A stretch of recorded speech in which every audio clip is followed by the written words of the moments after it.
few food supplies and very few bakeries, which were at hand before this belligerence. It is nothing short of genocide. It is a death sentence against 2.2 million people in Gaza. If Al Shifa hospital falls, the entire health sector will fall. The entire health sector will collapse. Once again,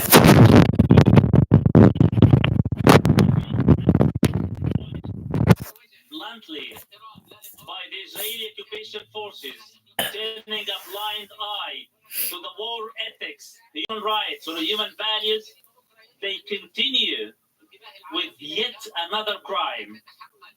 The whole world and international organizations must live up to their obligation. Let the Israeli occupation forces allow representatives of the international organization into Gaza. The Israelis continue with their false lies. If those representatives are allowed in, sorry about that. My internet dropped. The false fabricated reports propagated by the Israelis. This is the reality. We are standing. It's a nice firework display tonight from Gaza. You see behind me are victims to the Holocaust perpetrated by the Israelis for the past 21 days. We are prepared to take you live with the cameras in a tour throughout the medical facilities corners to refute the false reports propagated by the Israelis. We have nothing to fear. We have nothing to hide. We are catering. I'll try and keep it live. It is a lifeline left to Gaza until it goes again. Gazans. Yet again, to their hubris, the Israelis are threatening to strike these facilities. Now, we call on all representatives of the media to take an inspection tour. They're targeting Al Jazeera reporters. And falsely accused by the Israeli army spokesman to refute the false reports propagated. Apparently Gaza's cut completely off now. The false allegations and fabricated reports made by the Israelis.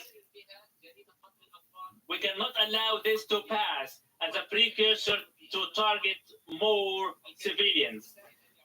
Unfortunately, the Israelis are encouraged by dozens of media outlets who abandoned their conscience and gave up their professional ethics. Now, we invite you in an inspection tour to see for yourself. You will see the aftermath of this pogrom perpetrated by the Israelis. It is a series, part of the series of their crime. Please join me. Thank you.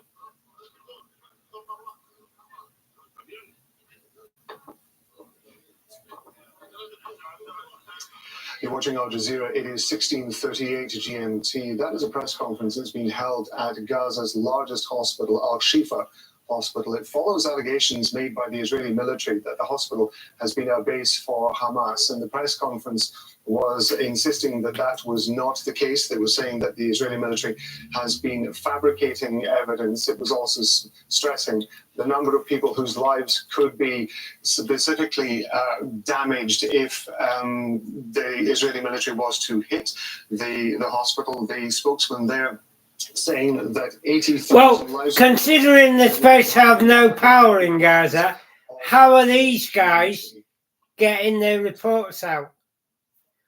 Let's talk to Safwan now on the phone.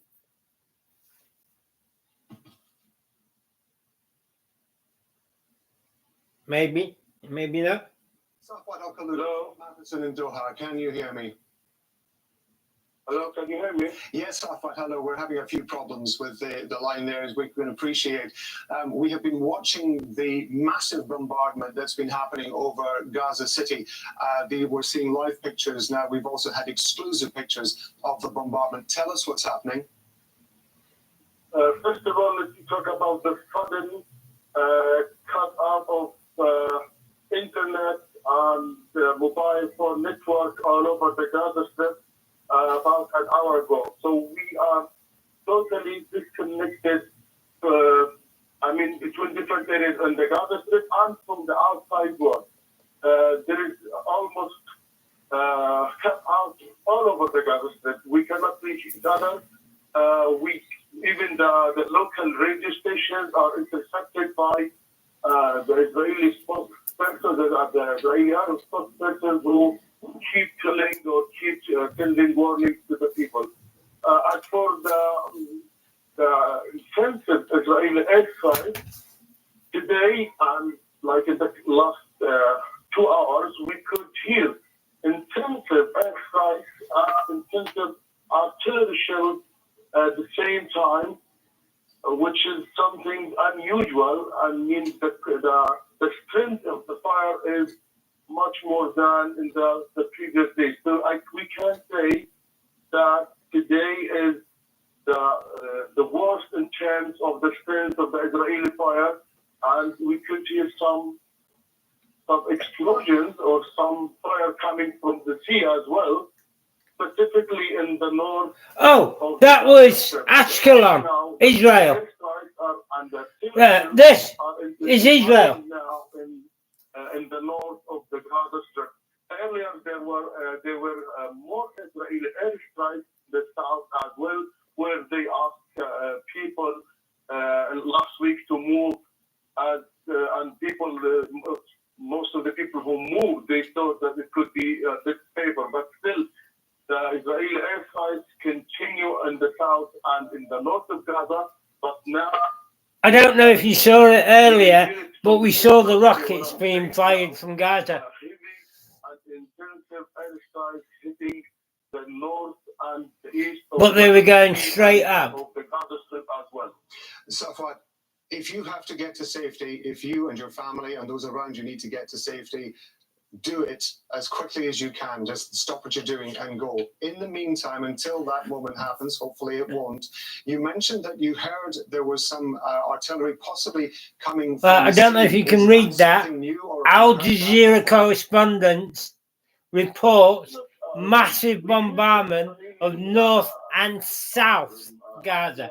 Like they're saying, there's nowhere safe in Gaza now. Nowhere. People expect here that because of the sudden strength or the sudden intensive airstrike and artillery, they believe that the Israelis might apply or started the second phase or second stage of their plan, especially in light of cutting out the internet. And all the telecommunication means in the Gaza Strip.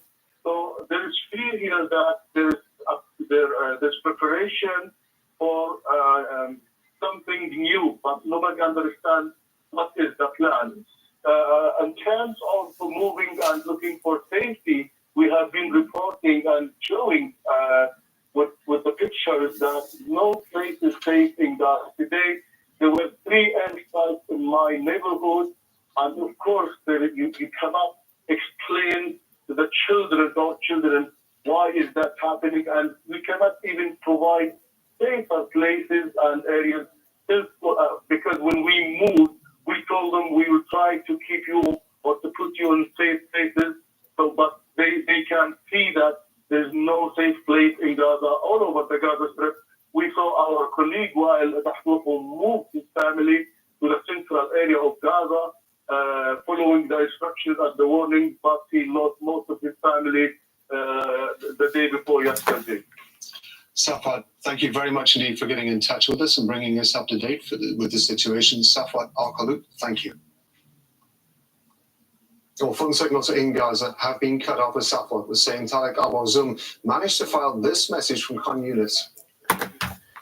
We are standing now in Khan Yunis city, where there is no any signals have been connected to our phones.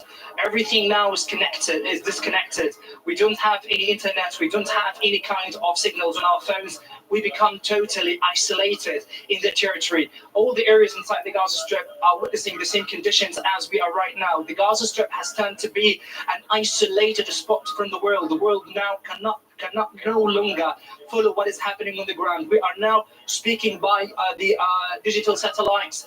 We don't have any kind of communication, even with the new desk. I just keep waiting for them in order just only to see me and to hope that this message will reach them. In order to know, guys, what is happening on the ground till this current moment, we don't have any kind of signals.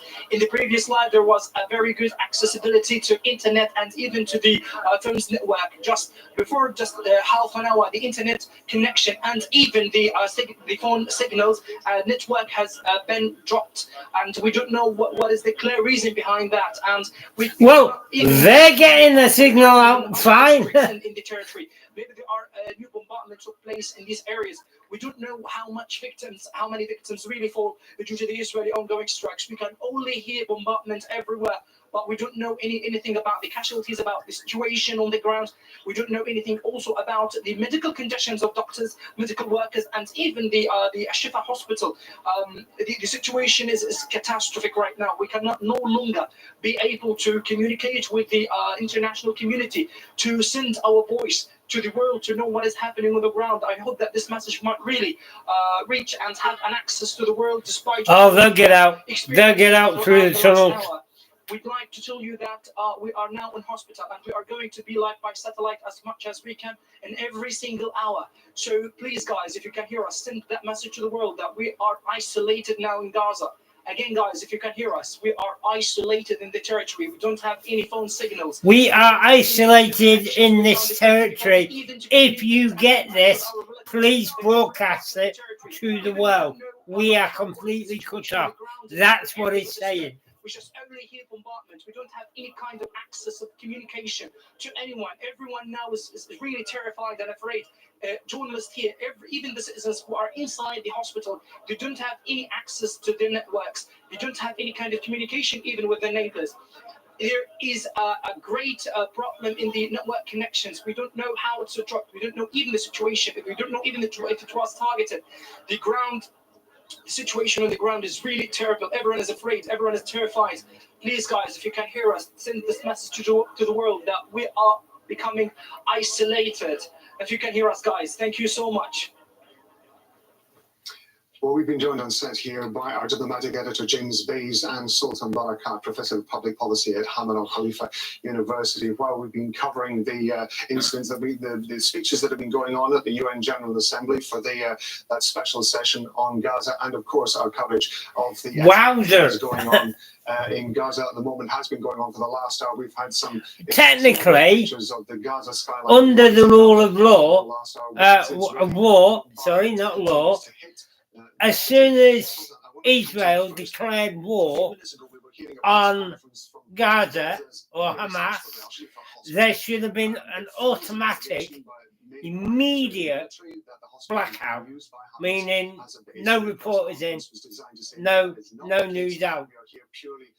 Because you can't have the media telling each side what's going on. It's like Al Jazeera the other day.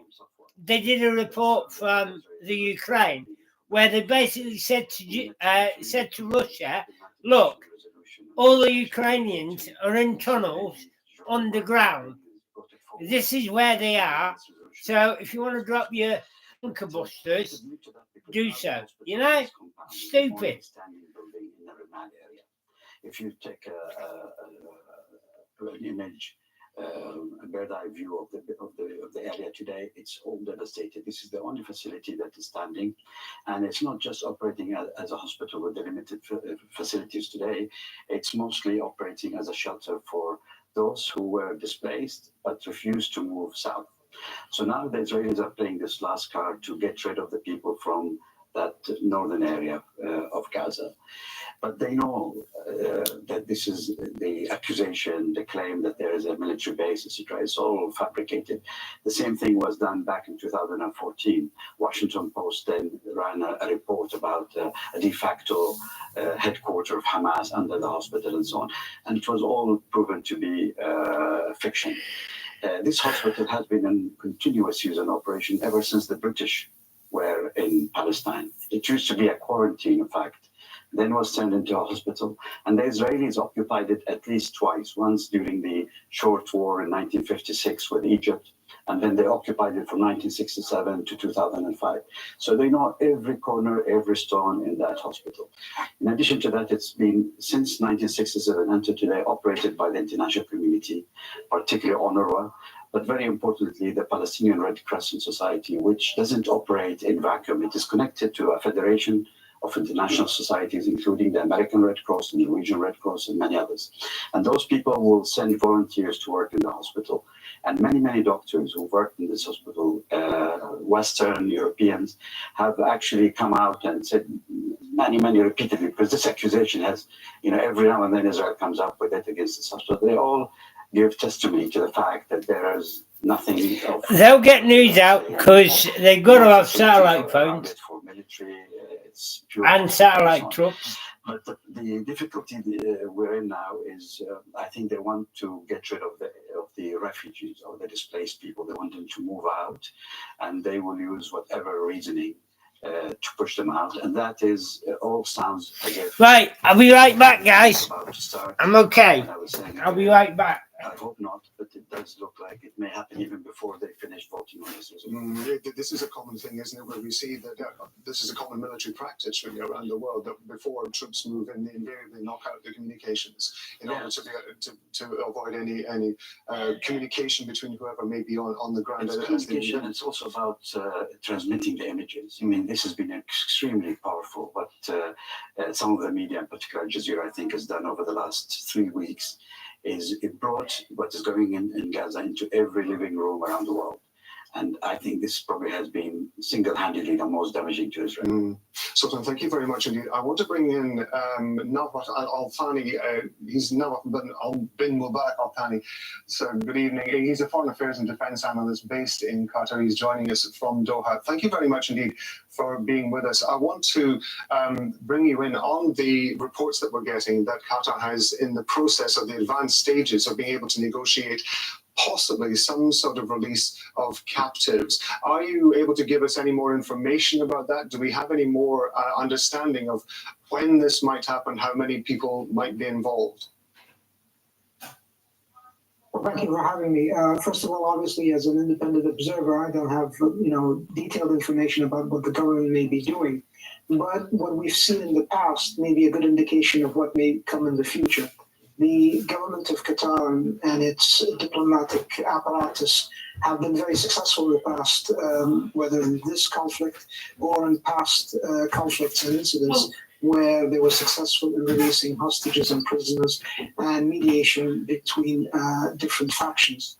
Unfortunately, however, this time there's a very big obstacle, which is the active and ongoing onslaught by the Israeli forces on Gaza that has just ramped up as we are on air right now, and what seems to be a prelude to a possible land invasion. So that is only making the job, I would assume, of the Qatari mediators a bit harder than would be preferable. Qatar has played a specific role in releasing captives so far. What is it that, what position is it that Qatar holds that allows it to be able to carry out this type of negotiation? Well, first of all, we have to, step back and remember that that Qatar and the Foreign Ministry of Qatar has been doing this. They've been doing this for almost 2 decades, so this is not something new. In addition, Qatar, as was mentioned by the spokesperson of the Foreign Ministry, in its constitution, is one of the very few countries in the, in fact, the only country in the world that has in its constitution a requirement for mediation. as a policy of the state. So a lot of effort has been put into that ability, and Qatar has been honing that ability for the past 20 years. We've been seeing live pictures of the skyline of Gaza where there has been a massive bombardment by Israeli military over the last hour or so. We are, of course, waiting for this vote that is going on at the UN General Assembly special session.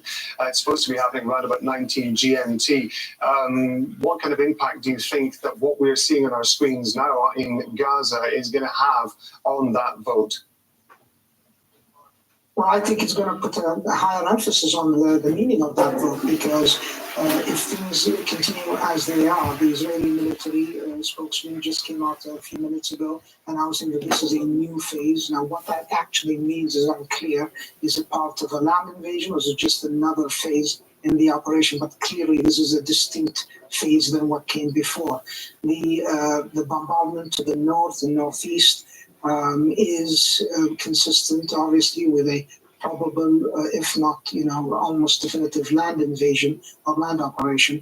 But it will affect definitely the vote and put the vote under a bigger microscope because there's a lot hanging on it right now. Qatar was also involved in trying to negotiate some sort of ceasefire. That's my word, not theirs. There's some sort of cessation of hostilities. Again, we have no details about what that could be. Given, again, what we're seeing on our screens and the explosions that are going on at the moment, where do you think that puts those negotiations? Does that essentially wipe them off the board, or is this something that Qatar has to go back and reconsider before reapproaching that issue? Well, Qatar has always been steadfast in calling for a cessation of hostilities, the respect of international law and international humanitarian law, and the law of war.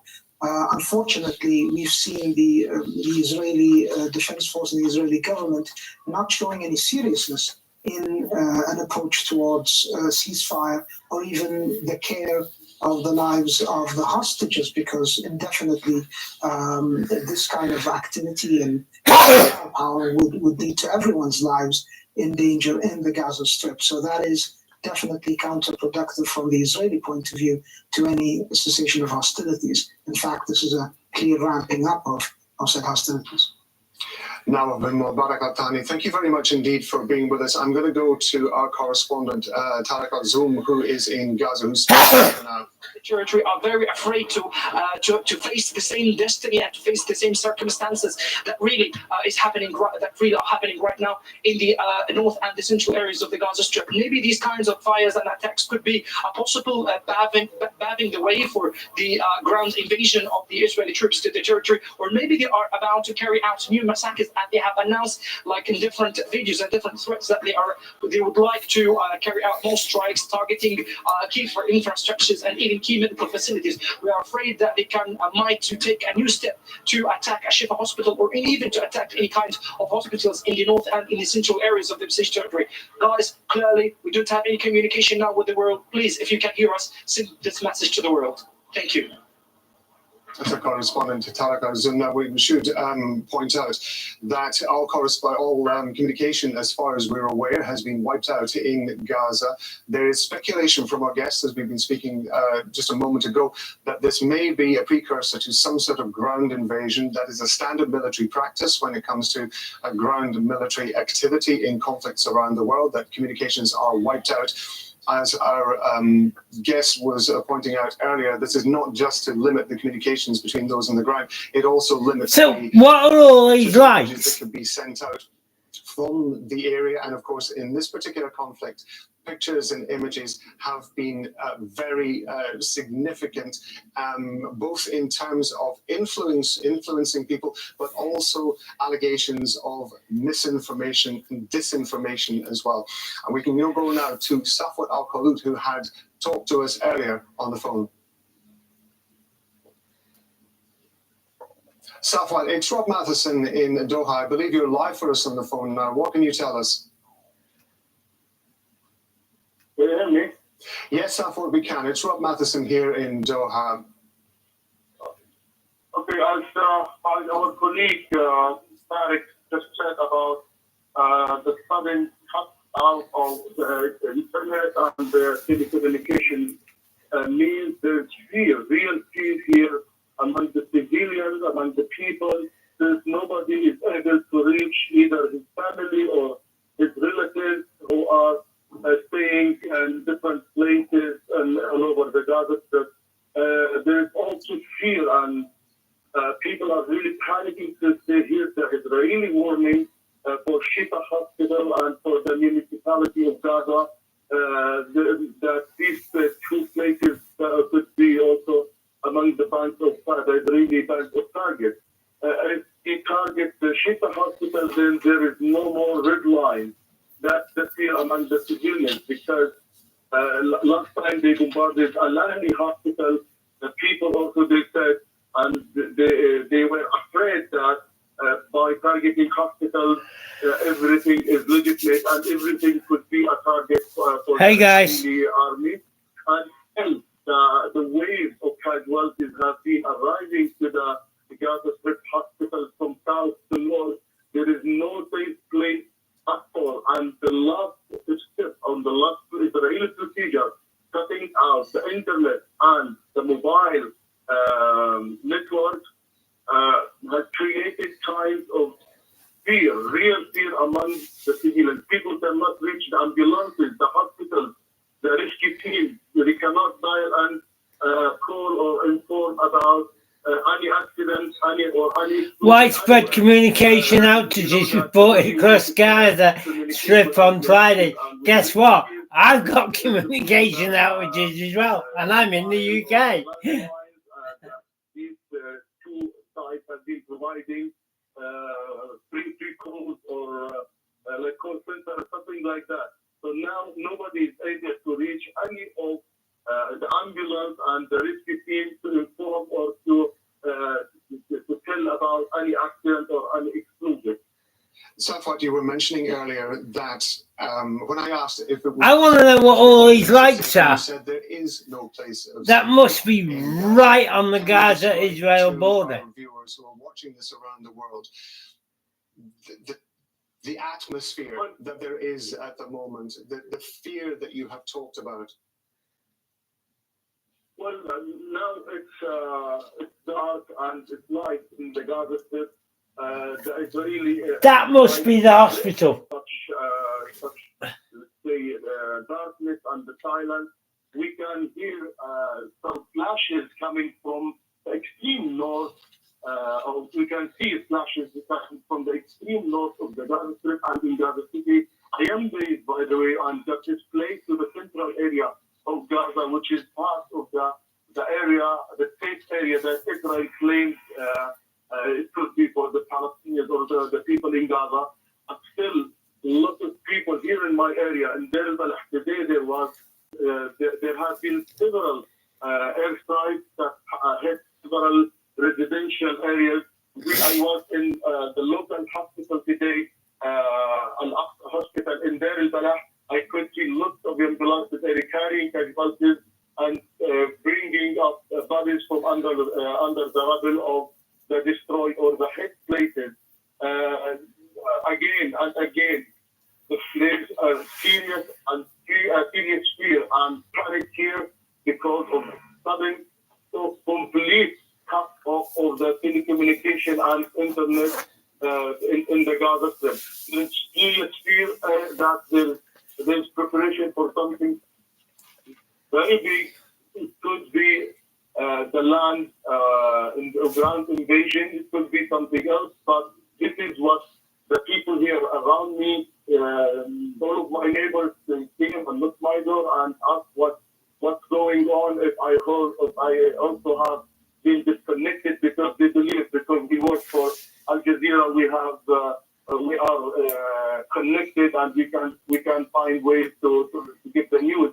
Yes, we told them that we can get connected in some way or another, but we cannot be completely connected and aware of what is going on in different places all over the Gaza Strip.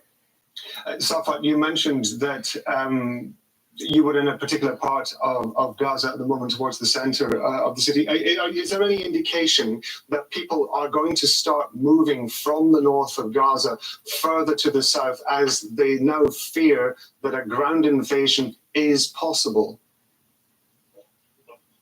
Look, what happened in the previous days, that people got displaced to the south in the Gaza Strip, seeking shelter or a safe place, or they could even meet the minimum needs of their daily life, including water and food stuff.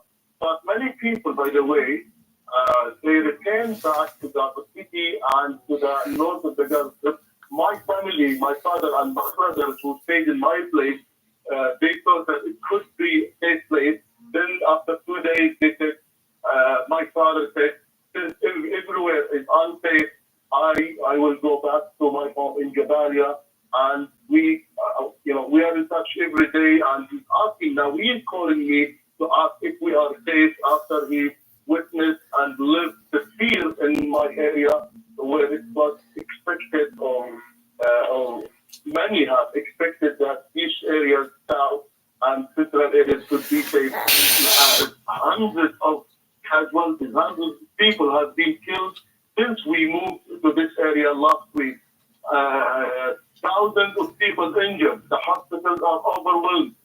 Thousands of people are sheltering either in United schools or at friends' houses, and they cannot meet the minimum needs for their families, including water and bread and other daily needs.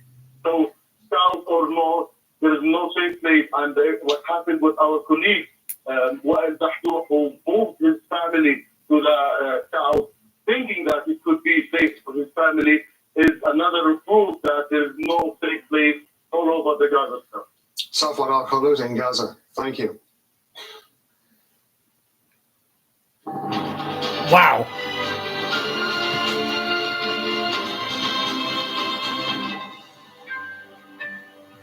Well, for those of you who just joined us, it's past 17 GMT. That's 8 p.m. in Gaza. The strip's been subjected to an intense Israeli bombardment for the last... You order from the link. Click on the link, click on the banner, and then you go through the visa company, and they issue it. And if you don't need a visa, they won't charge you. Oh, look, that was Tel Aviv, not Tel Aviv, Ashkelon. University. They've been with us for the last few hours as we've been covering the UN General Assembly special session and also the attacks that we've been watching across the Gaza skyline. Sultan, I want to come back to you just very briefly. You were talking to us about the hospital that was Israel had said was being used by Hamas as a base. We saw a press conference where... I was going to say, let him talk and leave the pictures up. Very briefly, Visa for travel, how does that work? Then can I order visa from you? Yeah, you click on the link, you click on the link, you click on the banner, and then you put in from and to. And then they'll tell you instantly if we can help you or not. If we can't, we won't charge you. So, as we heard in the report earlier, there's an estimate of about 80,000 people who are dependent on this facility. And it's a large facility. It's an old building. We're saying it belongs to the British as a quarantine in Gaza. And then Israel knows this building very, very well. They occupied it twice before. It was like this the other night as well. They must be using 2,000 bunker busters, £2,000 bunker busters. They're going for the tunnels, but they've got no chance. To get rid of all the tunnels in Gaza, they'll have to nuke it with like a £5,000 bunker buster. When I say nuke it, I don't mean an actual nuclear bomb. I mean flatten it. It was proven wrong, and I think today it will be proven wrong again. apparently, I got told last night that they get paid $25 a day for 12 hours a day for digging the tunnels. But this isn't Hamas tunnels. This is the smuggler tunnels from Egypt to Gaza. These have been around for thousands of years, you know. From north to south. That hospital was full of foreign doctors and nurses. So that whole story is really an excuse to what I feel is coming now, and that is the issue. James, let's talk about, we've been talking about the UN General Assembly, but I want to talk about the wider implications of this, because waiting for the vote at the UN General Assembly on these proposals that have been put forward by Jordan. But we've also seen there are partly reports that Qatar has been attempting to mediate some sort of ceasefire, and attempting also to mediate some sort of exchange of captives for hostages that are being held in Palestinians who are being held in Israeli jails. Given what we're seeing at the moment, where do you think all of this lies, and how do you think what we're seeing on the screens and have been seeing for the last hour or so is going to impact how people feel, how countries round the region particularly regard this situation? Well, Qatar's certainly been doing very, very intense diplomacy. I would imagine seeing the pictures pretty frantic diplomacy, given what is happening on the ground, because this clearly cannot make their life any easier. You know, I think we have potentially reached a new stage, a new point in this. It is interesting, not just the bombardment we're seeing on the ground in Gaza, but the fact that they have now cut all of the communication lines. Yes, we're able to speak to our correspondent in Gaza. That's because we're a television company with sophisticated equipment that allows you to speak to him, but no one else now can speak. No one else can speak to the outside world. Gaza has effectively gone black. Why has Israel decided to do that at this stage? I was in Baghdad, shock and awe, when that took place in 2003. That was the first thing the Americans did, was cut the international communications. The Israelis haven't done this till now. There must be a reason for this. Is this an act of defiance to the UN General Assembly that's going on now? That's a possibility. Is it the Israelis knowing that perhaps the US position in terms of a truce or ceasefire or pause is softening by the day, and perhaps they're trying to get as much military advantage now, but before that position changes? Or, as our correspondent on the ground has just suggested, is this actually because they're planning, and Sultan mentioned this a short time ago, that they're planning to start the next phase, that the ground offensive could be very, very imminent indeed? We don't know the answer to that question yet, but the next few hours could be absolutely key, not just what happens in the UN, but what happens on the ground. Yeah, James, thanks very much indeed. Gentlemen, stay with us. We're going to be coming back to you, of course, in the next hour or so. But I want to go to another story. The Israeli army has accused Hamas of using the infrastructure of the biggest hospital in Gaza, Al-Shifa, for what it calls terrorist activities. We're going to go to Sarah Carter, who's live for us in occupied East Jerusalem. Sarah, we were just talking about this with Sultan a moment ago. What are the allegations that Israel is making? Yeah, well, it's incredible, Rob, because a couple of hours ago when this was announced by the army, all of us know that Al-Shifa Hospital being the largest one, I'll be back. Thousands of people that had already left their homes to go to the hospital to take refuge. It's one of the main ones that's treating a lot of the wounded and those that are injured in this war. It's a big accusation from the army. The army has basically accused Hamas as using it as its main headquarters. It said its main central command, the place where it's deciding on what kind of operations it carries out. And it's a big accusation because it's saying that underneath this hospital are tunnels, and that's where its headquarters for Hamas is. That's where those big decisions are being made. Now, of course, Hamas has come back soon after that, within minutes, saying that this is all lies and propaganda, that Israel is trying to convince the world to preempt potentially hitting it. In that statement by the army, they did call on all of those in the area, in the hospital, to evacuate, which is an impossible task. task, given the number of patients that are staying there. We're talking a few thousand, and we've been seeing, Rob, of course, from our teams on the ground, the level of busyness in that hospital where there's just not enough medical supplies, there's not enough doctors, and you can see that they are incredibly overwhelmed under a system that's already collapsed, with a number of hospitals that have already been bombed since this war started. I just wanted to go through some of the things that they said. They said that they had issued they're issuing a warning for people to evacuate. They said that Israel is putting a red flag for the world on this, that they will continue targeting Hamas. And again, as James was saying, could this be a potential warning to target so that it can justify what it's doing in front of the international world, especially when you have UN members that are accusing it of war crimes and genocide. And just to give you a bit of context on Al-Shifa Hospital, that whole area, including the complex, it's a massive complex, has between 50 to 60,000 people that have already been displaced multiple times, and that is in the southern parts of Gaza, a place where Israel said that Gazans should go to.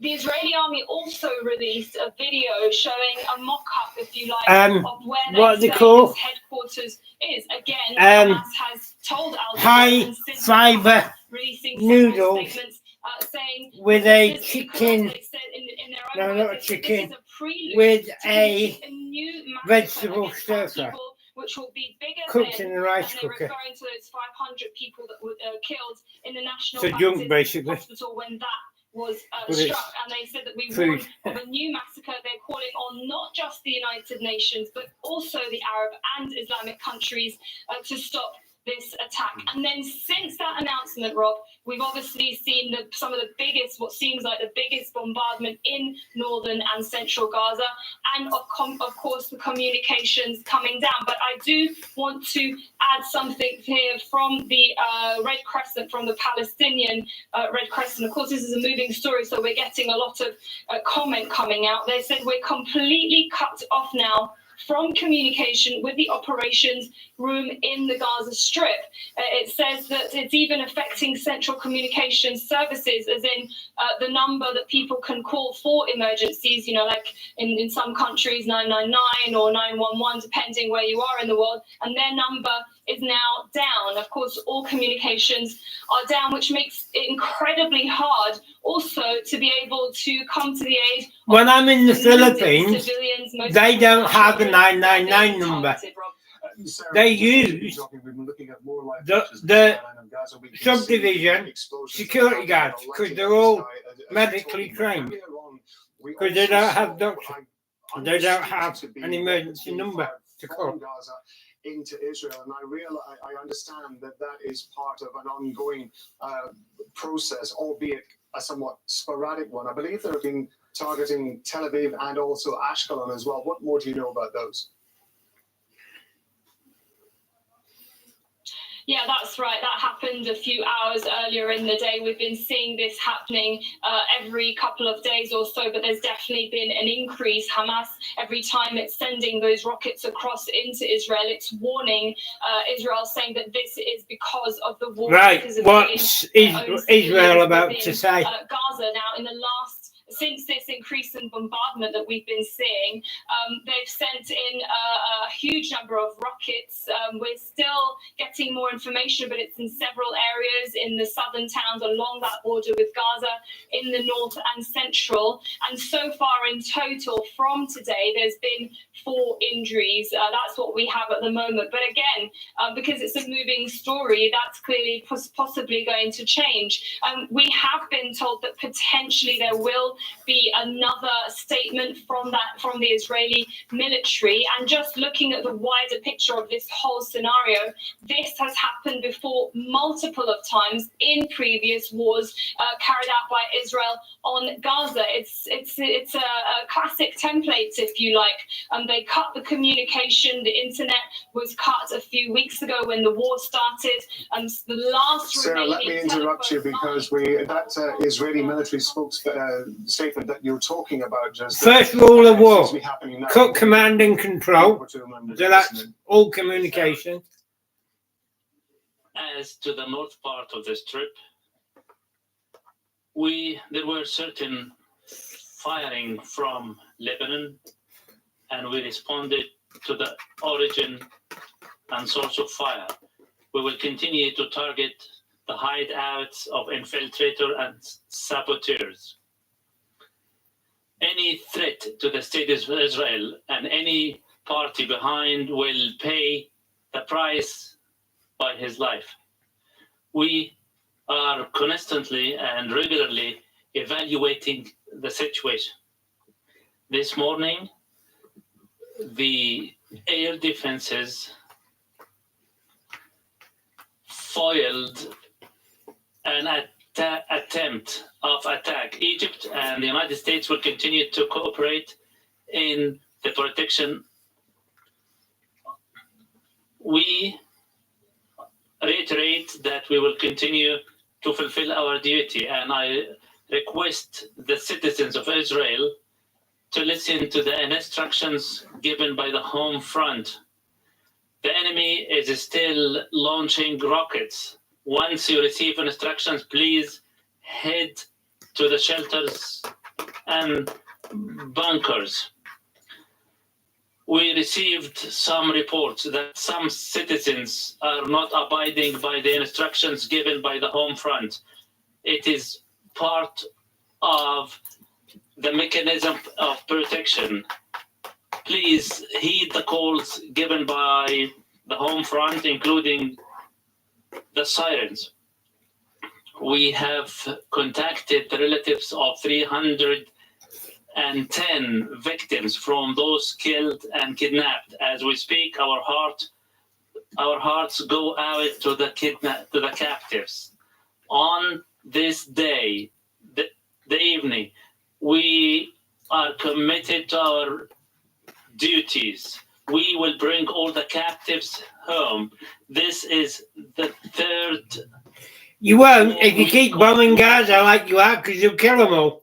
Our army security personnel are deployed across our territories, inland, in the air, and in the sea, defending our state. I have always repeated, we have... Oh, bad news. America outfitting Israel. They've taken out a couple of boats today. Several threats. So the American Navy has taken out Hamas fast Are there boats. any negotiations taking place for the release of captives? Today, we spoke about what is taking place under Al-Shifa Hospital. We will continue to gather the intelligence as we operate. We are collecting all the relevant information and materials related to the humanitarian aid. We will keep the whole world community informed. At the same time, we will continue to report to the world the tactics adopted by Hamas, taking civilians as human shields. We cannot allow any threat against the state of Israel. We are united and we are backed by the whole world. But they're not backed by the whole world. With respect to the second part of the question regarding a swap deal or negotiations, I say there is a psychological warfare against the citizens of Israel. Once we have the relevant information, we will disclose them. any piece of information related to the captives will be... You're watching Al Jazeera at 17:23 GMT. This is a press conference being given by an Israeli military spokesman with regard to an update as he was giving of the various operations that the Israeli military has been carrying out, referring to Lebanon, referring to having ostensibly foiled an attempted attack. I want to bring in Sarah Kara, however, who's live for us in occupied East Jerusalem. Sarah, of course, this all happening at a time when we're seeing extraordinary pictures from the skyline of Gaza of massive explosions. Yeah, absolutely. It's interesting that until certainly that first part that we heard, there's been no mention of the situation there in Gaza. He did say that there was firing from Lebanon, that they've responded to any of those targets. He's warned against any party that attacks Israel will be paying a heavy price. This is all stuff we've heard time and time again. He said that they are constantly and regularly evaluating threats. Now, of course, those threats is not just from the southern part of Israel, i.e. Gaza. It's also coming from the Lebanese armed group Hezbollah in the north, which is continuing to still strike at Israel, as are these Hamas rockets that is still developing, and we're still waiting to hear more on that. He also said that when he was asked in particular, which of course is something the Israeli public is really keen to push for, is more information on what the government's plan is moving forward in terms of those Israelis that are held captive in Gaza. And it seems that he used similar responses already. He said that once they have more information, that they will be sharing that. He said that clearly there's a psychological warfare against Israel, and he's referring to Hamas only releasing 4 captives. 2 of those were Israeli, 2 of them were Israeli citizens, and it's clearly pushing the US and Egypt to ensure that more of those captives are released. We had spoken earlier where sources told Al Jazeera that potentially there may be more numbers released in return for a temporary ceasefire. That is yet to materialize. But given what we're seeing with the warnings regarding Al-Shifa Hospital, telling people to evacuate from there, turning Gaza into darkness, not just in terms of electricity, but online as well as offline, that could potentially mean that they are moving into that next step. It's really hard to tell. This is something they've done before through multiple wars on Gaza. There's been 5 wars, and they tend to plunge it into darkness, cut it off from the world, and then move in. Sarah, let me interrupt you briefly because I think I do have an answer to that. When it was Rear Admiral Daniel Harari was holding the news conference, we weren't able to get the audio from the initial part of the statement that he made, but in the one of the first things he said was that ground forces are expanding their operations tonight. He says, we call on residents of Gaza City to move south. So it does look as though it's pretty clear they are intending to, as we have been speculating for the last hour or so, they are intending to move forward with some sort of significant military operation, not least because, as you've been describing, they've been cutting off the communications in Gaza, which is normally a precursor to some sort of ground military operation, as we've seen in conflicts around the world. Sarah, for now, thank you very much indeed. That's Sarah Carter, who's been bringing us up to date from occupied East Jerusalem. I want to bring Bracken Sultan, who's been with us for their coverage for the last few hours. What's your assessment of the way that the Israelis are approaching this, given that we've only seen a brief reference by the spokesman to an expansion of ground forces? I think the choice of the timing is really designed to show total disregard to the international community. I mean, you can talk and debate and discuss as far as you like. We're going to go ahead. We're pursuing our objectives. We don't care. And it will leave the United States and the countries that supported Israel, including Canada, United Kingdom, in a very difficult position in terms of international relations.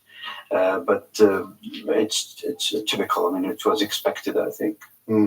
James, I want to just go back to the UN stuff very briefly. We've been waiting for this vote. I believe that the session may have been paused at the moment. Wow. We're expecting this vote at 19 GMT. I don't know what to say now. But I understand that the Secretary General of the UN has put out a statement. Yeah, the Secretary General speaking some 90 minutes before we're expecting this vote to take place. I think having seen the Secretary General's statements over the last 3 weeks, really the most desperate statement we've had coming out from the UN Secretary General to this point. Let me just quote a little bit. The humanitarian system in Gaza is facing a total collapse with unimaginable consequences for more than 2 million citizens. He then refers to the fact there used to be about 500 trucks a day coming into Gaza, and yet there have only been 12 trucks a day that have entered. And he says that given the desperate and dramatic situation, why does using slow mode take away the fun? So you've got to wait 1 minute to type a message. You got 5 people in the room, they're all posting a message. It's going to take you more than a minute to read their messages. So that's a crock of poo. Misery is growing by the minute. This is the moment of truth. History is judging us all. Well, history is judging the world. It's also judging Israel, and you're seeing that on your screen. You got to remember, guys, I can't see the screen. You know, I'm not one of these YouTubers that's operating with 4 screens. Yeah, I'm operating with no money, no income, no support, and all you people care about is spoiling your fun.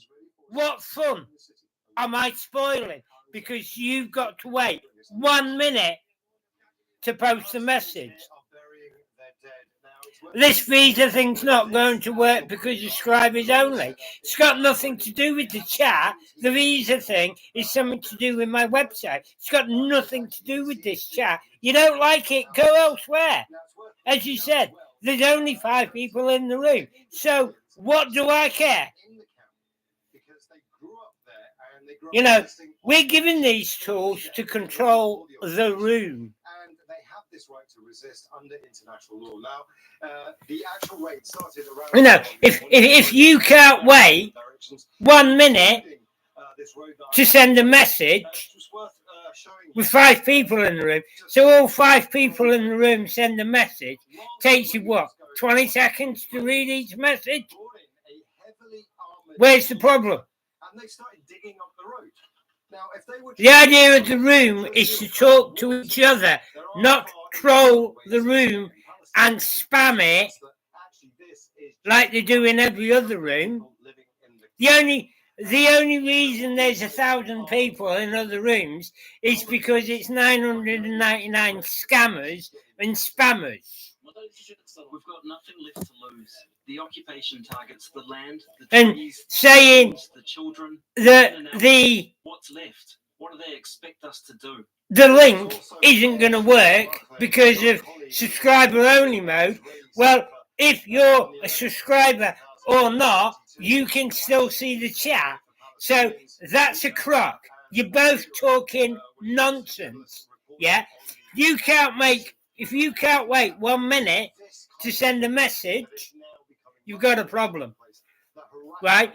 And all this chat can be seen by non-subscribers, which means they see the chat, they just can't reply to it. When it comes to dealing with Palestinians living in the occupied West Bank, and this is what it looks like. Imran Khan, Al Jazeera, Jenin refugee camp. Okay, let's go to Charles Stratford, who's in Ramallah for us for the latest there. Charles, we have seen raids there too. What's been happening?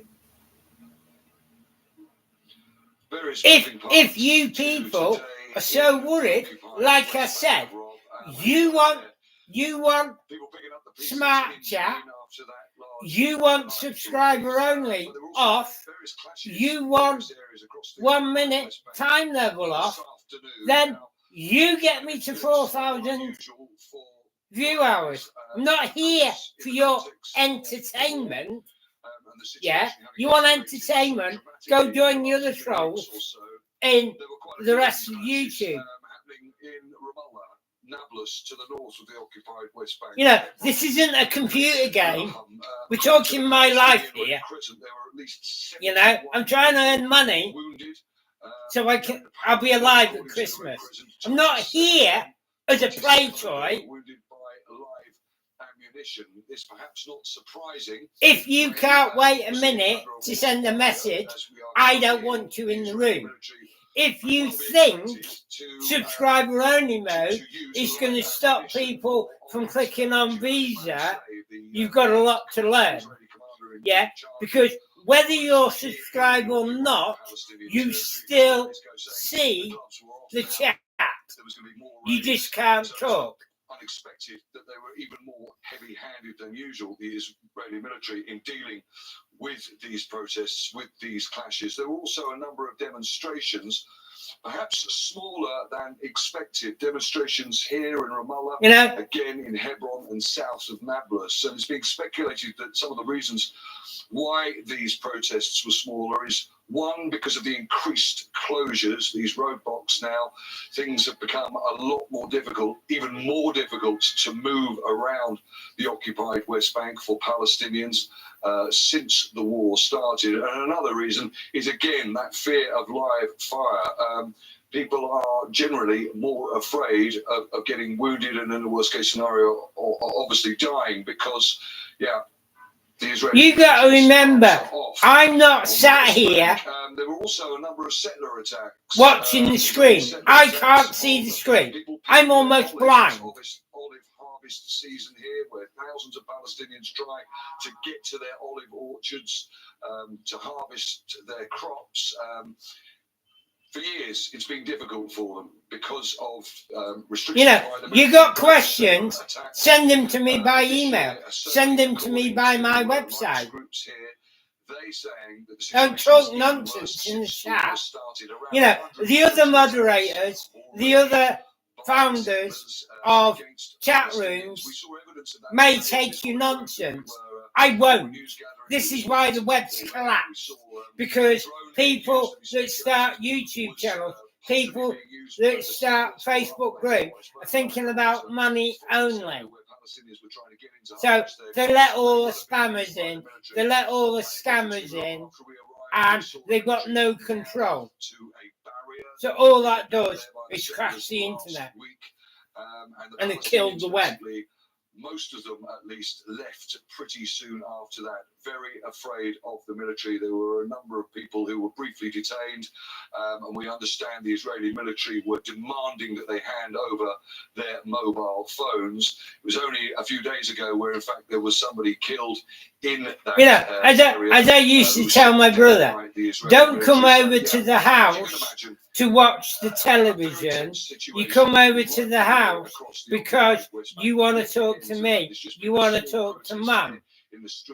Yeah, you don't come over to watch the telly. You want to watch the telly, stay at home. Thanks very much indeed, Charles Stratford, talking to us from Ramallah. If you want unlimited chat, set up your own YouTube channel and get all the trolls in there and get shut down within 10 minutes because you've got no control. You know, if you can't wait a minute to send a picture, you've got to send a message. If you can't wait a minute to send a message, you've got a serious problem. If you can't wait a minute or 5 minutes, whatever I set it at, to start chatting, then you got a problem.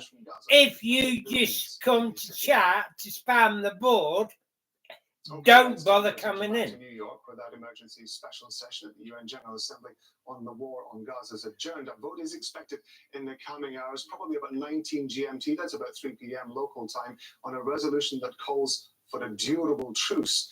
The US ambassador to the UN said the condemnations of Hamas must be added to the resolution put forward by Arab nations. Two key words are missing in the resolution before us. The first is Hamas. It is outrageous that this resolution... Oh, Tony, do you know how many people say that to me every day? Oh, well, I almost gave you money but you don't have super chat, so I can't. Keyword missing in You this all talk the resolution, talk, hostage. but none of you walk the This walk. resolution makes no mention of the innocent people, including citizens of many of you in this room, many of you here today who have citizens who are being held hostage by Hamas and other terrorist I groups. have the worst attitude of any YouTuber. Why? Because I won't let you spam the board every second, destroying the chat room. Like other YouTubers, they don't care about you. All they want is money, so they scam it out of you. We believe, yes, they're just adjourned for a lunch break. They plan to come back and resume. No, I'm a manager. I control businesses. Yeah. I don't let the customers run riot because they want to do what they want to do. We run the chat room. Yeah. I moderate this chat room myself because I can't trust others. In front of the General Assembly is calling for a durable and sustainable humanitarian truce leading to a cessation of hostilities. But since then, Canada and the United States... You know, Tony, I can block you if you want. I can remove you from the room very quickly if you want. If you don't want to be here, don't be here. I'm not forcing you. And the United States want Hamas specifically mentioned. I'm not sitting here watching the screen. They also want the word hostages included in there as well. So I'm almost blind. I'm 60 years old. I'm almost blind. I can't see the screen. I'm not a rich YouTuber making £1 million a month. So I've got three screens. Calling out Hamas. If they do, and it would need 2/3 of the... I don't even have Wi-Fi. I'm using free Wi-Fi because I don't have it in the house. That we are seeing some potential movement. Because, as I say, nobody wants to help me. You're making this room all about you now. You want to make it about you? Go make your own room. I don't want your money. I've already said that. I don't want money. I want people to actually help me. Not give me their money. I'm not interested in money. It's no good giving me £50 today, so I pay 2 weeks rent, and then 2 weeks time, I'm in the same situation. Of anxiousness, there was an anxiety that something had to be done, and we heard from James Bays, our diplomatic editor, earlier on, saying that the UN Secretary General has put out a very strongly worded statement urging people to try to get behind a resolution.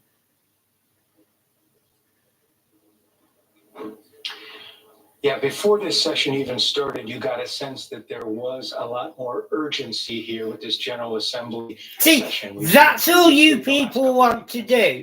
You want to destroy lives only. Oh, that's one report done. Now for the rest. There might be one, or there's a brewing humanitarian crisis. Now what you're seeing here with a lot of the diplomatic... Why did you even come here? It might be a humanitarian crisis. It is a humanitarian crisis. Just to cry because you can't interesting part about all of this is post every second and spam your nonsense like in the other rooms. Oh, send me £50 and you can do whatever you like. That's all the other rooms say. Oh, you can't chat until you send us £50 because we're scammers. As they were in the Security Council chambers. In fact, when Linda Thomas Greenfield, the U.S. ambassador, was giving her speech, at that very moment was when we first saw the first signs of the bombardment of these new airstrikes in Gaza. So as they came out for lunch, a lot of them didn't even, quite frankly, weren't even briefed about what was happening in Gaza because things are moving so fast. You saw several ambassadors sort of huddling off to the side, several checking their phones as they left. We expect to try to corner them as they come back in here in the next few minutes. But clearly, as events are moving fast in Gaza, Tony, let me ask you a question. How exactly were you going to send me money? Similar as well. I'm not monetized on my website. There's no information anywhere on my YouTube where you can send me money. The reality is that not stopping this war now before it's too late could push the whole region towards a devastating regional war that will also affect the interests of those who are stalling in calling for its end, more so than the interests of other countries. The reality also is that failure to come out of this crisis with a clear vision to revive a serious peace process that addresses the roots of the current crisis and leads to a two-state solution would be a grave mistake with long-term repercussions. Well, our diplomatic editor James Bays is with us now. Gabriel was saying there that as people were going out for lunch from the session, they weren't even aware, perhaps, that this bombardment of Gaza had begun, and he said that they were... Tony, what exactly are you going to report me for? Taking control of my room and keeping it in order. When they come back from lunch, it's going to be even more stressful, given what we've been seeing on our screen. It was an amazing split-screen moment. You were listening to the US ambassador to the United Nations live on Al Jazeera, and we saw the bombardment in the other screen at exactly the same time. That's exactly what I said. Sitting in the General Assembly, watching television. The US was talking in at the time, the United Nations, and Israel's response was a complete and utter bombardment of Gaza. And the optics of that timing. Already we if you were in the room and actually listening, I said, is this Israel's response to the order of a ceasefire? Israel is signalling by its action and hinting at in its press briefing that we're entering a new phase and some sort of extended ground operation may be about to begin. It might make this vote a little bit less relevant than it was before, but we're still going to see how the world stacks up. We're going to see first the vote on the amendment, which is to add the language about Hamas, unequivocally rejecting and condemning the terrorist attacks by Hamas. That's the language in the resolution, and the taking of hostages. That's what Canada and US want to have added into the resolution. So that will be voted on first, and then whether that is voted on and passed or not, then the main resolution, either amended or not, will be voted on. Where do we stand on that? Let me just give you a quick feeling from various people that we've spoken to, two different Western countries, diplomats. One says... Everyone who comes in the room is warned about me. See, the more I talk, the more you people prove my words right. The only thing you want to do by coming into these rooms is destroy people's lives. That's all you people want on YouTube. When you come into live chat, you're not interested in what's going on. All you want to do is destroy lives because you've got them. Everything now is disconnected. We don't have any internet. Tony, there's one problem here. I'm not asking for money.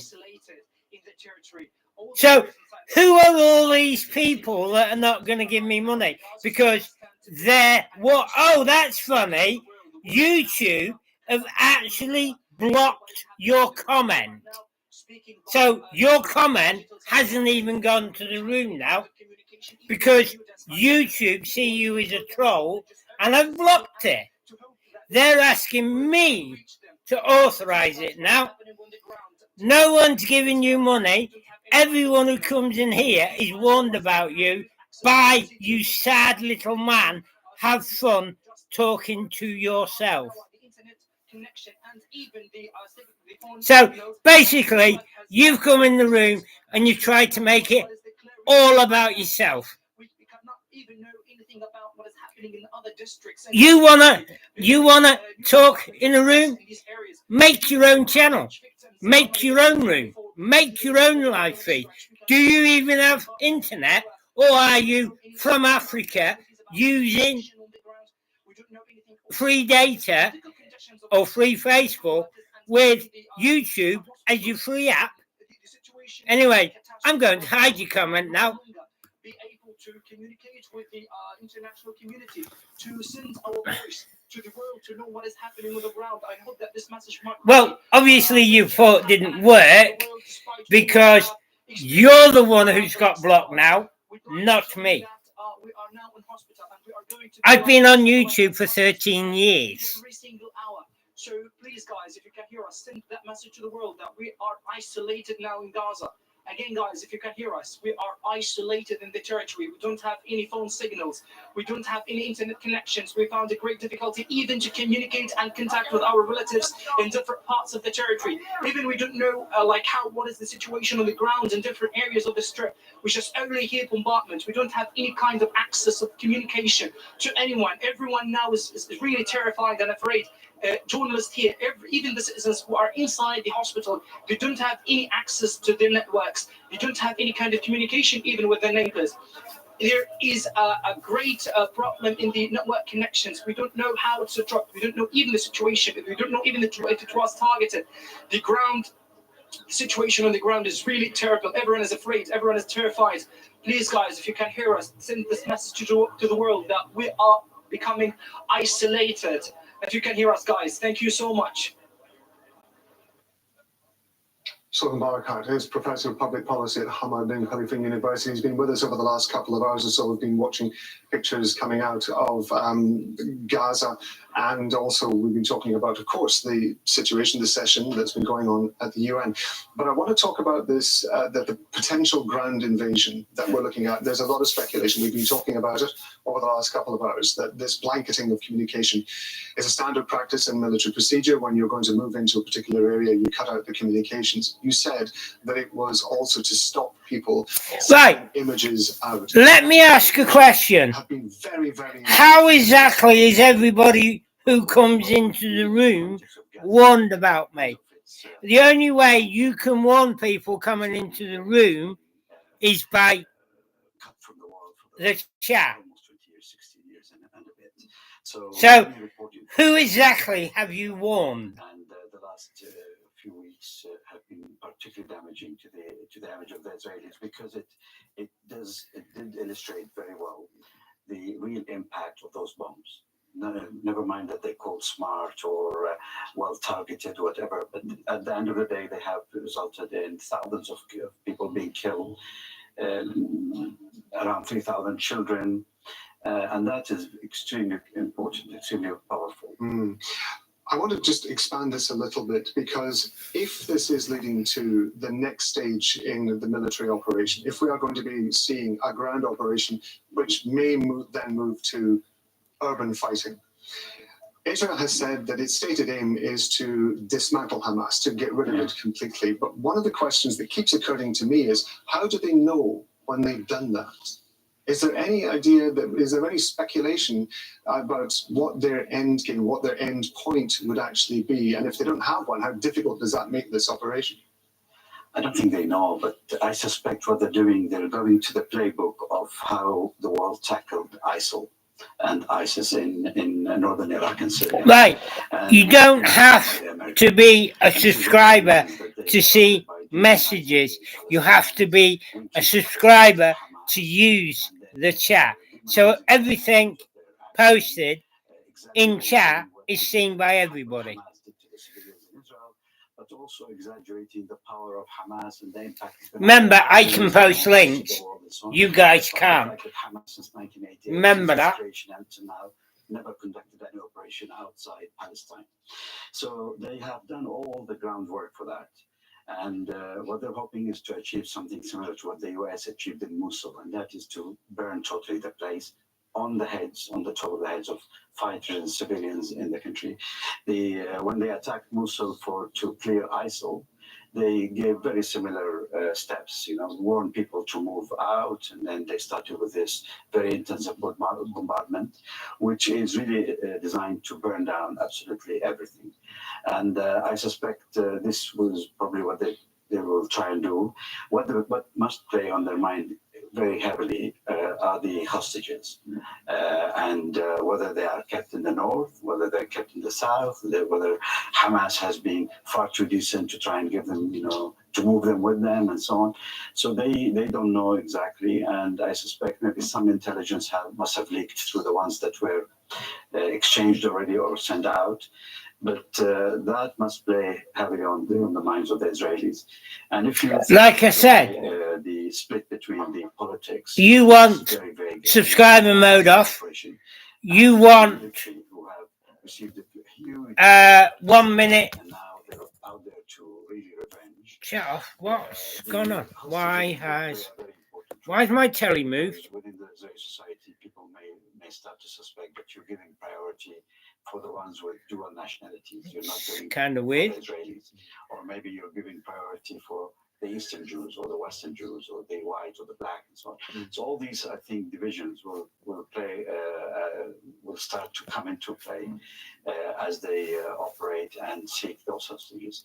In addition, of course, no one can verify, but Hamas has claimed first that 22 hostages were killed by the Israelis, and I think earlier today the number has risen to about 50. And we don't know whether those are military or civilian captives. And finally, this idea of the mix that the United States tried to introduce and the Israelis have done for many, many days is to talk about hostages as if all of them are civilians. And the fact is that they're not. There were many, and some sources say the majority are actually military or have served in the military in Israel at some stage, and that those are treated by Hamas as prisoners of war. And they expect in exchange for those not just a ceasefire, but the release of 5,000 plus Palestinian prisoners. Many of them are associated with Hamas or held in Israel at the moment. Yes.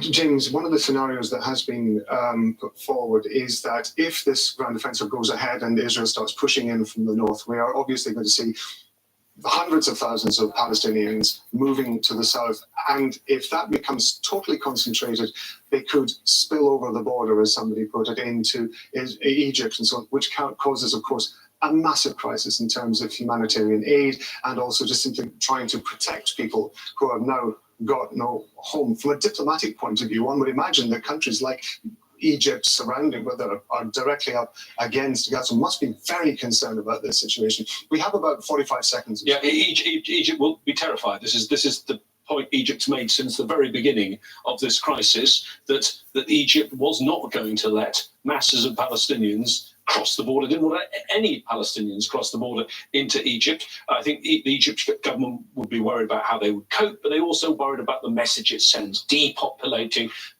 Palestine again.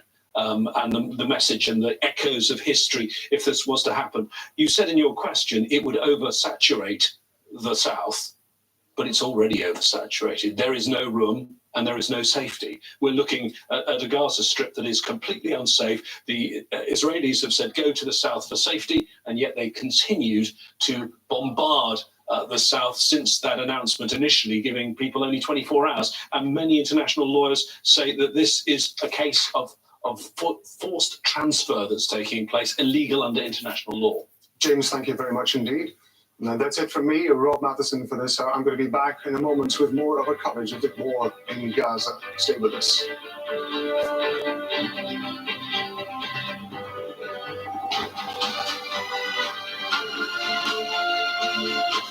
Business Latest is sponsored by Interlac, Turkey's real estate consultant.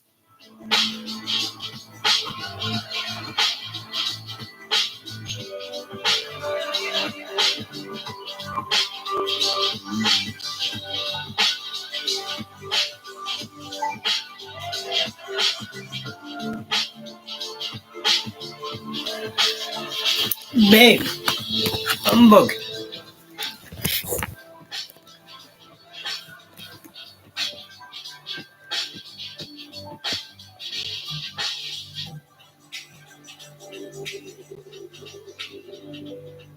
Hundreds of people in the room, yet only 2 of you are talking. How's that? You said there's 5 people in the room, so where are these 5 people and where are the comments? You got to remember, I'm not looking at the screen. is poised to lead the global EV battery industry. Right, it's 1, 2, 3, 4, 5, 6 comments, 7 comments from 2 of you. So where's the 5 people? How is this subscription thing not going to work? And how is having a minute between messages not going to work? Expo 2023, Doha, the world of fascination, where science meets nature. That's one report done. Now for the other lives nudity. What does that mean? Join us and let's discover a better What's nudity got to do with anything? On counting the costs, the war on Gaza puts the resilience of Israel's economy to the test. I will be reporting your stream for begging and nudity. Well, where exactly is the begging and where's the nudity? Before you report someone for nudity and begging, you've actually got to prove it. Is that all you came here for? To destroy lives? Right, and you, Tony, you say you almost gave me money. Right, how am I begging for money when there's nothing on this channel that you can possibly send money to? 1, I'm not monetized. 2, I don't have super chat. 3, there's no link anywhere that's asking for money. So where's the begging? Where's the nudity? The best one's the nudity part. Where's the nudity?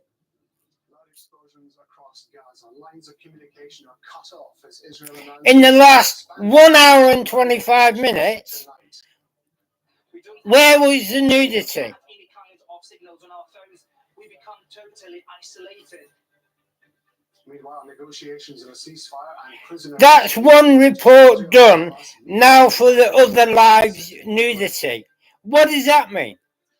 Because, as many will tell you, there's been no nudity on this channel. Is due to vote on a resolution that calls for a durable truce. Gaza is being strangled. The people of Gaza feel shunned, alienated, and abandoned. And more aid trucks arrive in Gaza. Right, Tony, what is that? What fun have I taken away when you're the only one in the room? So, exactly what fun have I taken away? You can't chat for 60 seconds. 18 GMT, that's 9 p.m. in Gaza. So, the Gaza Strip has there's no one else in the room. Israeli bombardment since the Yeah, start of the so war. exactly what fun was I taking away?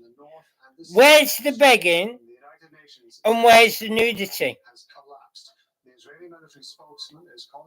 That's the best part, the nudity.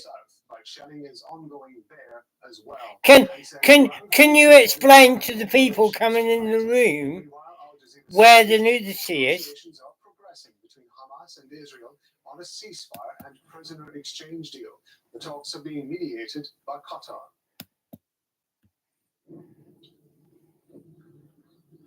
So these pictures show several rockets being fired from Gaza into Ashkelon in southern Israel. The rockets are said to have hit buildings in the city. Most of its residents have already left after being told to evacuate by the army.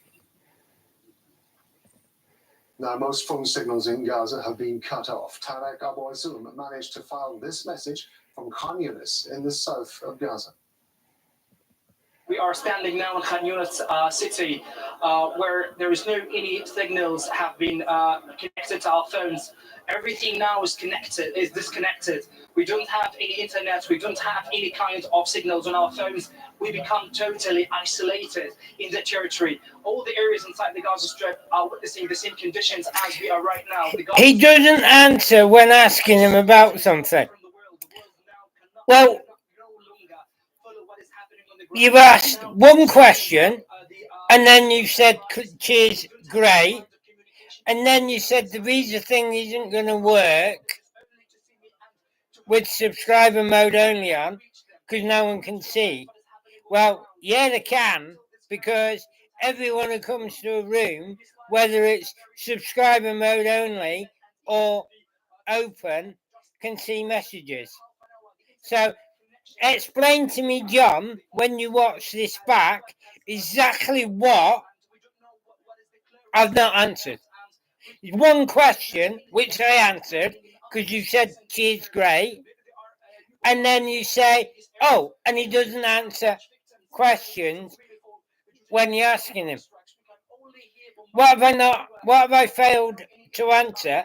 And then Tony, he's just talking a load of nonsense. Probably a spammer and scammer, jealous because he can't actually spam the board like he wants to. We can now go live to Tarek Al-Soon, who is talking to us from Gaza. Let's listen in. The massive bombardment took place in several areas in the besieged territory, including the northern and central areas. That's not live. Gaza Strip.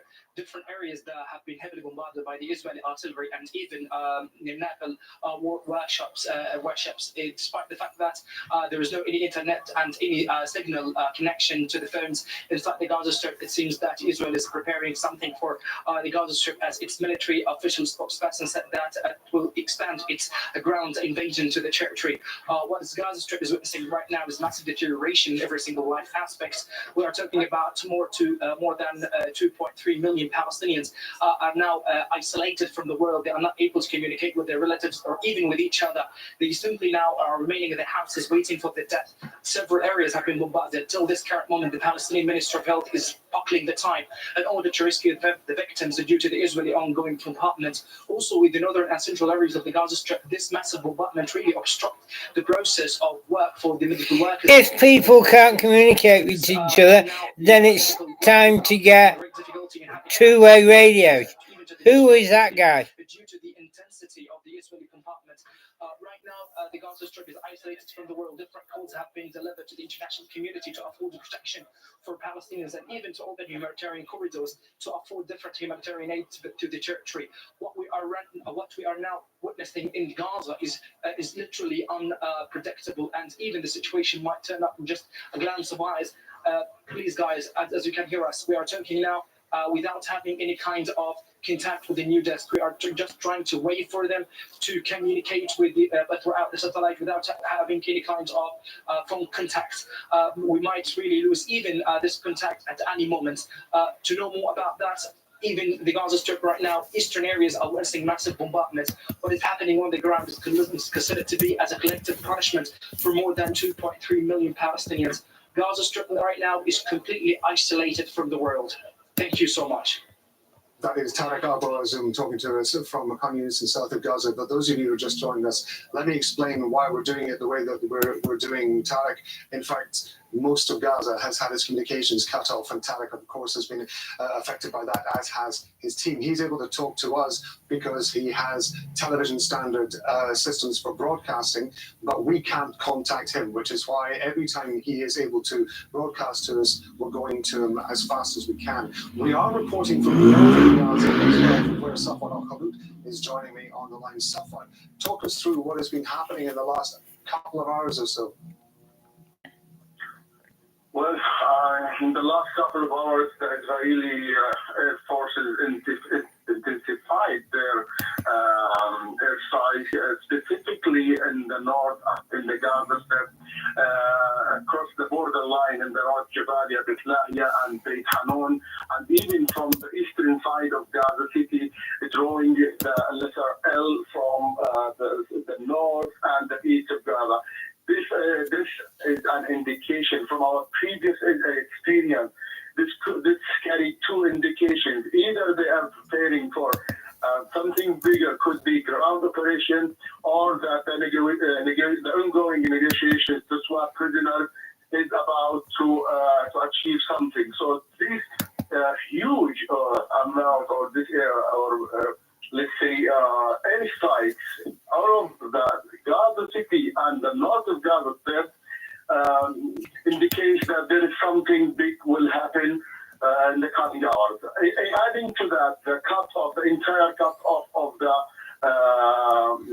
internet and the cellular phones and other means of communication, also another indication that there is something big will happen. And this is the fear among the people here, even in my neighborhood, who cannot call me, so they just came and asked me in person. Hey guys. My door asking what's going on, because most of the area where I'm staying here are people who were displaced from Gaza City. Right. Give it a minute, because obviously you've not been in for a minute yet. Then post your questions. To make sure that they are still alive, and this is the language that people are using. They are still alive. So nobody say I'm fine. So this is the language that people are using during this war. I'm sure that our colleague Tariq is also worried about his family. I had Al Jazeera on earlier about Gaza, but you're not here for that, so. Something flashing. It's still in Gaza and the north. So I'm sure that Tariq is also worried, like many families, many parents, many fathers are unable to contact or communicate with their myself, because I have my cell phone is still working, which is. Oh, sorry, you got to be subscribed for 5 minutes. Okay, sorry, I thought I put it on a minute. Never mind. Means from outside, the people who live abroad and their families in Gaza, they are all afraid. What happened suddenly? If you reading John's message, I have answered him. If you read above, you can see he says, cheers, great. And then he goes on about, oh, well, the visa thing's not going to work because of subscriber only, which is a crop. Because as you guys are reading the message now, if you are not subscribed, you can still see messages. So the only time you've got to be subscribed is if you want to use the chat. If you just want to come and listen, and when I switch to a live TV broadcast, because it's something important, like the fact that the US is now struck Syria today, and also took out a couple of Hamas fast boats in the Med, protecting Israel's coastline. Hamas is using the hospital as a shield for its tunnels. It's been a very busy today. Oh, and I've also been given a job today. I'm now a brand ambassador for visa. So if you're traveling to Israel and you want a visa, then I can get it for you. If you're traveling to the States, I can get it for you. UK, you can't get a visa for the UK. That has to go straight through the UK embassy. That the false allegation raised by the Israeli occupation forces are fabricated. They are targeting the medical facility that is providing a lifeline to the victims of the Israeli belligerents. The spokesman for the UN Secretary General, Stefan Dujarric, says needs in Gaza are growing more critical. The humanitarian system in Gaza. Hey, loyal! God, I haven't seen you for days. How are you? For more than 2 million civilians. As the bombing intensifies, needs are growing ever more critical and colossal. That's all right. You're not here to watch me. You're here to chat in the chat room. So that's all right. Days, an average of only 12 trucks per day have been able to go in, despite needs being far greater than they were at any time before. The Secretary Can you hear me? welcomes the growing global consensus for a humanitarian pause in the conflict, and he repeats his call for a humanitarian ceasefire, the unconditional release of all hostages, and the delivery of supplies at the scale needed. Misery is growing. It's not buffering.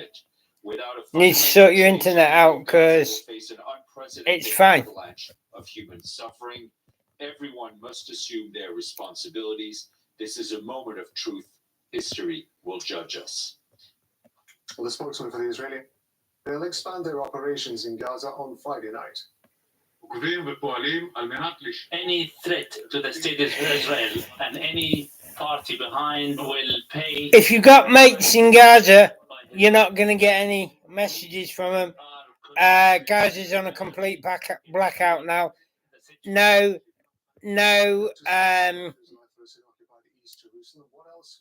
power, no internet. So the TV companies are having to use the satellite trucks to get their reports out. Cell phone coverage is cut off. It's like the Americans used to do in Iraq. They every time the cell phone network went down in Iraq, we knew the Americans were going out on a raid. Decisions, i.e. the headquarters of Hamas, and as you heard earlier from the hospital, they're saying that there's 60,000 people. They won't shut Hamas down now because Hamas will be using satellite phones. What makes me laugh is you see all these Israeli soldiers on the mobile phone. Mobile phones can be traced, so you pick out their location and you hit them with a missile. You know, to allow soldiers to take mobile phones into the battleground is absolutely hilarious. We did hear back from Hamas almost immediately, quashing that, saying that it's propaganda, more of Israel's lies. That's according to Hamas. It says that it's not using the place underneath as any HQ, and that again, it said that that Israel is trying to do this to bluff the international world, to bluff Israel, to allow it to go ahead and potentially bomb the hospital. Of course, we don't know.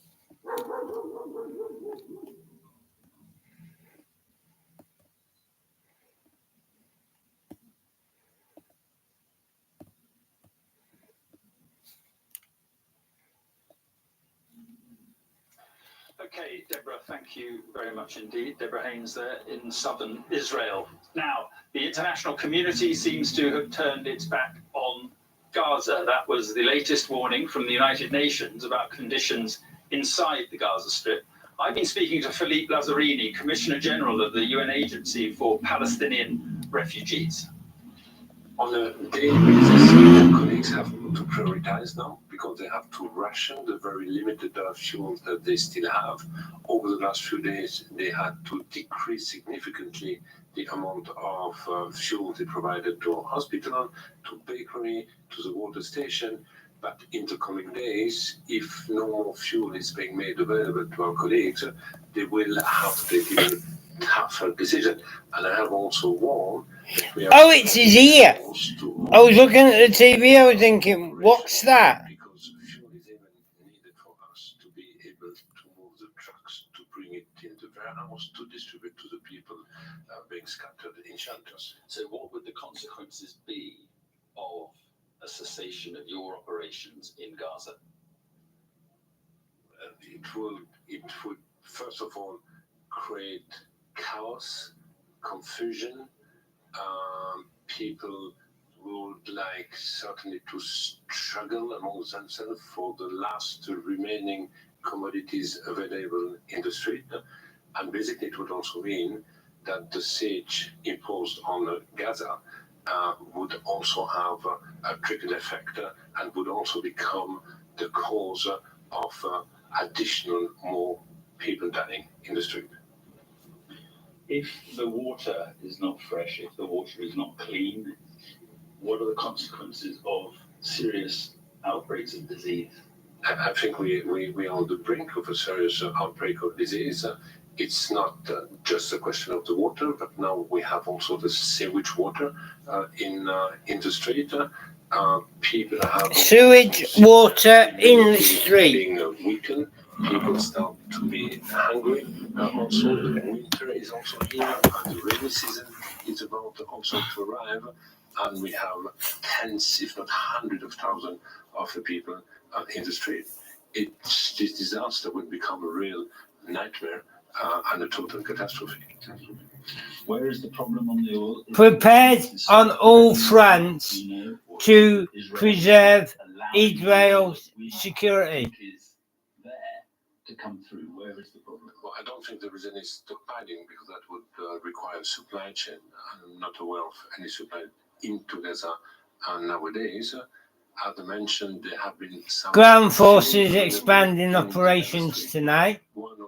Reuters reports Palestinian Joel mobile phone says there is no mobile phone service or internet in Gaza Strip due to heavy bombardment. So Israel hasn't cut it off at all.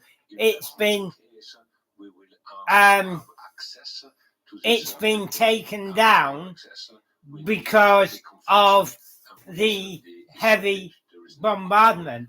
Like every Guy Fawkes night in the United Kingdom, our internet goes down because of all the explosions. See, as normal, Al Jazeera are reporting nonsense. This is actually Sky News. Joel says there's no mobile phone service or internet in Gaza due to heavy bombardment. And Al Jazeera are reporting, Israel's took it down. We need at least 160,000 liters of fuel to provide a ground forces are going in tonight, and they've ordered all residents to move south. Public services in the south, municipal services, are also collapsing, which means that more fuel will also be required from the humanitarian. So the answer with the fuel available in this depot, this will not give more than 1, 2, or 3 days of respite to the operation. Nothing will substitute the fact that we need fuel to enter into Gaza. Is this a case of collective punishment being operated by Israel with the blockade and what is happening with the fuel? You've got to remember all the bombings on Al Jazeera that we've seen for the last 2 days. No other live channel has reported it. Why is that? Is that because Al Jazeera is on the loop and reporting fake news? Anyway, let me start this again and I'll be right back. Because I need to embed it into my website as well. What the intent was could also amount to collective punishment. Collective punishment is indeed a breach of international humanitarian law. So give me a sec. I'm not looking at the screen. So give me a second. Control in Gaza. They are responsible for the humanitarian situation. They are responsible for the oil getting to where it's needed. Do you agree with that, or what is your view? Is it Israel or is it Hamas? Or is that Listen, before October 7, Gaza was already described. Right, I'll be back in 10, guys. Be safe. At the time, we had more or less 500 trucks entering